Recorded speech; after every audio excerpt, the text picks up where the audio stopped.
Omujumbe w'ebunge ya West Mogirango Muske Stephen Mogaka ligaganirie serikali koire getambugiro kia bongo hanene kibesa chikorwegwa gochia saba Kenya bali batigire emirimo gose koritaya korwase emirimo ya serikali.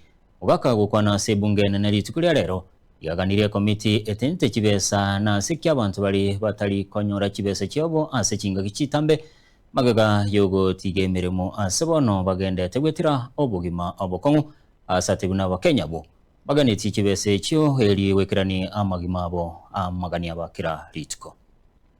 To request for a statement regarding delays in the processing and payment of retirement benefits to our pensioners.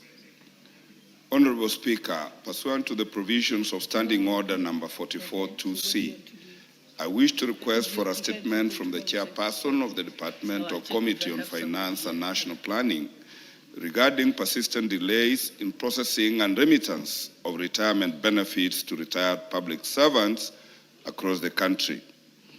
Honorable Speaker, having dedicated their productive years to serving the nation, retirees are lawfully entitled to receive their pension in a timely manner so as to meet their basic needs and live with dignity.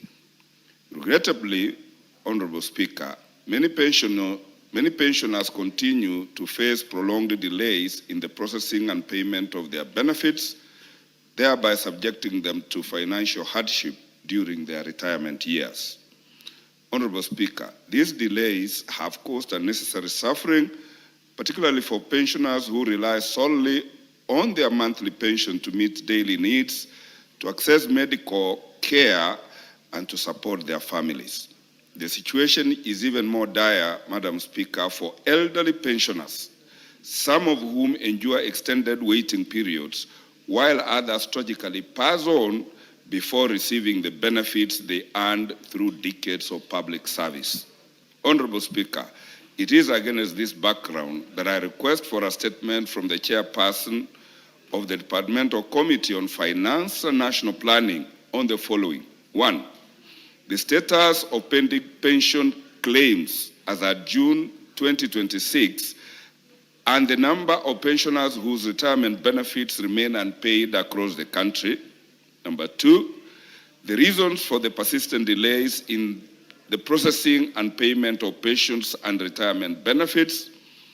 Number 3, measures being undertaken by the government to clear the existing backlog of pension claims and ensure timely payment of benefits. And finally, Madam Speaker, reforms in place to strengthen pension administration system, to reduce bureaucratic bottlenecks and guarantee that pensioners, including the beneficiaries of deceased pensioners, receive their lawful benefits promptly.